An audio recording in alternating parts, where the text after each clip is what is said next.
On est quand même dans un monde où le rapport à l'écrit s'estompe. Ma grande question sur ce qui se passera dans 20 ans, c'est de savoir si l'information passera encore par l'écrit.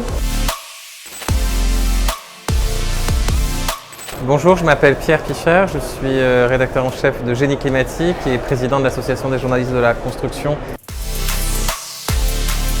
Il y a aujourd'hui un tas de problématiques qui ont émergé, de décarbonation, d'économie circulaire, de sobriété. La grosse inconnue, c'est la répartition entre neuf et rénovation. Est-ce qu'on va revenir à de la construction neuve? Est-ce qu'on est dans une crise passagère et que ça va revenir? Et en termes de métier, d'environnement, ça change beaucoup de choses. L'autre transformation forte, c'est que c'est des métiers qui n'attirent plus assez. Une certaine automatisation des choses, ce qui fait que les entreprises pourront continuer leur activité avec moins de gens sur les chantiers.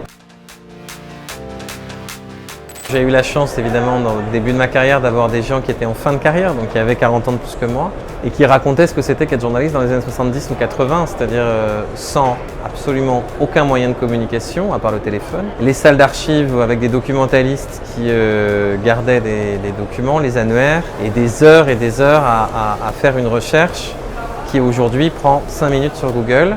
L'intelligence artificielle et l'approfondissement d'Internet va forcément encore augmenter cette capacité à rechercher de l'information hyper abondante partout où elle se trouve, à la trier, à la comprendre. Probablement que les outils de type transformer un audio en texte ou un texte en audio vont aussi incroyablement se développer. Peut-être qu'on fera de l'info par hologramme ou pas, ou toujours par papier parce qu'en fait on aime bien. Quand j'anime une conférence, que je fais un podcast ou que je fais un dossier print, je fais le même métier en fait.